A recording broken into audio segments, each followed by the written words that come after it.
Hello, I'm Kathleen Frost. I'm the CEO of Doctors Invest Direct, and welcome to DID TV.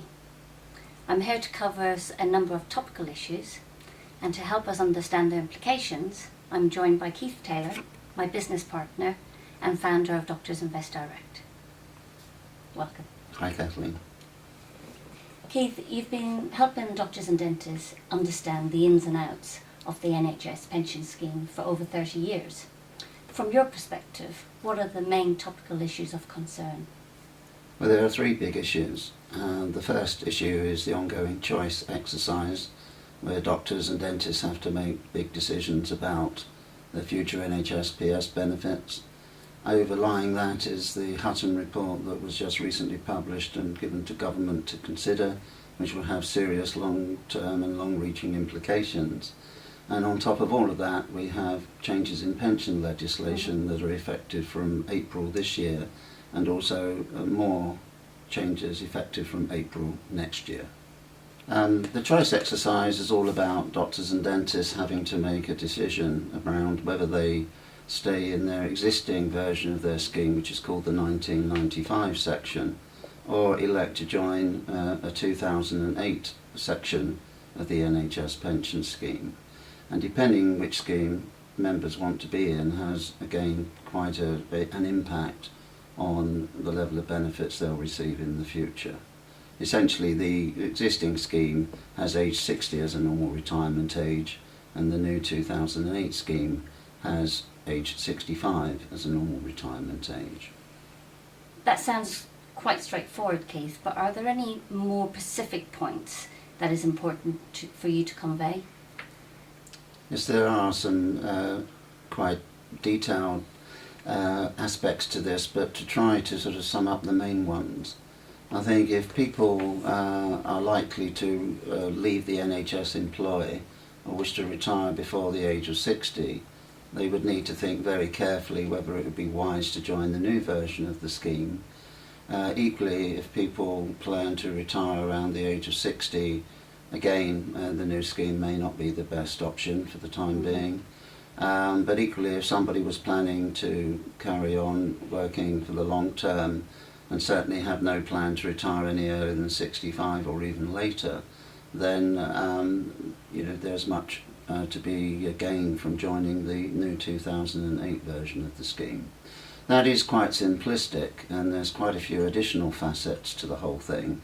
So for that reason, we have written quite a few articles about it in the recent magazines we've published. And it would be important to understand the penalties that can apply if you joined the new 2008 section and then chose to retire at the age of 55. The reduction in the benefits that you would receive would reduce by something like 44%.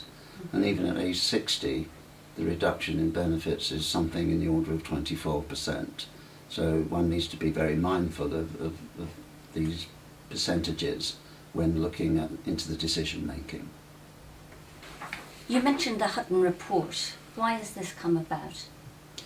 Well, it's come about because when the new coalition government was elected, it commissioned Hutton to report to government on the future costs of the NHS pension scheme and other public sector schemes, because there's a concern that the overall cost is unsustainable, and the aim of the report is to make recommendations to government as to how changes may be made to give people fair pensions, but equally control the cost of providing those pensions.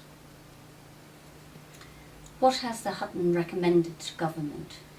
Well, the Hutton report is actually quite a weighty document. It's 210 pages, and it actually makes 27 different recommendations to government, covering a whole range of things, but I think I'll try and reduce it to 5, in that essentially the report is saying that people need to pay more into the scheme for the value of the benefits that they're receiving. It's also suggesting that the normal retirement age should be changed. It's also suggesting that there might be changes to the way in which pension benefits are calculated. At the moment, they're driven by final salary. It's also suggesting that there should be some overall cap, some sort of fail-safe as to the overall costs of the scheme, and that fail-safe should kick in, if you like, and benefits adjusted again in the future if the cost becomes out of control. What do you think the Hutton report implications will be? Well, a personal view, and it must be a personal view at this stage because government has received the report and it's now got to make up its mind what it wants to do.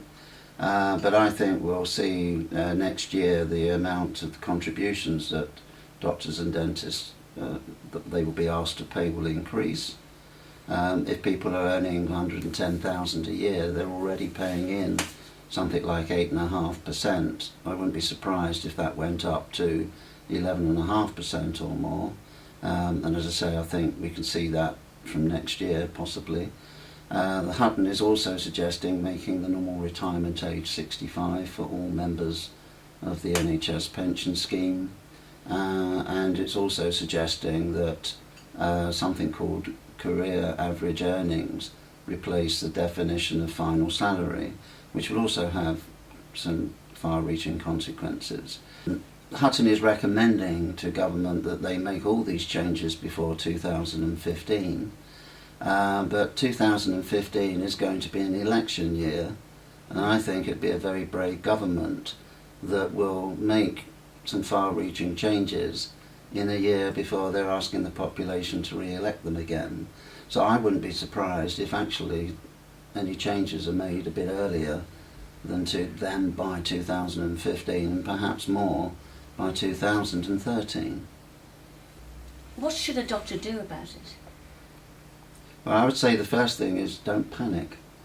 The Hutton report is making recommendations for changes, but it also recommends that the changes are not to be retrospective, meaning that what people have built up on their existing basis are recommended to be ring-fenced from any changes. So it's only going to be changes from an agreed date going forward that will be amended as a result of changes adopted. So in a nutshell, I would say people who are close to retirement aren't really going to necessarily see much change at all, whereas those in their young 50s will probably see 8 years of change which could affect their pension calculations, but even so that won't necessarily be a really large number. But perhaps people younger than their 50s need to understand that the NHS pension scheme in the future won't deliver quite as much as it might have done in the past, certainly not for consultants and very high earners, and really that therefore they must look to provide for the future in other ways over and above what the NHS pension scheme itself will deliver for them. And what are the general changes in pension legislation that concerns you? The imposition of a new lifetime allowance is quite a concern as far as I'm concerned, because that will catch a number of doctors and dentists. Also a concern is the way in which a potential uplift in accrual in a particular year of pension benefits can also feed through into affecting someone's ability to create and make contributions in any given tax year. How can doctors and dentists get help and guidance? Well, on the things I've just spoken about, we have made a vodcast on that, which again is on the website under the television section, so I would recommend people view that. And more generally, I'd recommend they view some of the magazines and guides that we've written over the past year. Thank you, Keith. Thank you. You can access past issues of our financial surgery in the library section of our website, or alternatively you can contact us for copies or give us a call. And in the meantime, thank you very much for watching DID TV. Doctors Invest Direct is a trading style of Taylor Frost Wealth Management, which is authorised and regulated by the Financial Services Authority. Please note and read the important general information at the end of this videocast. The case studies or comments contained in this videocast do not constitute individual advice to viewers.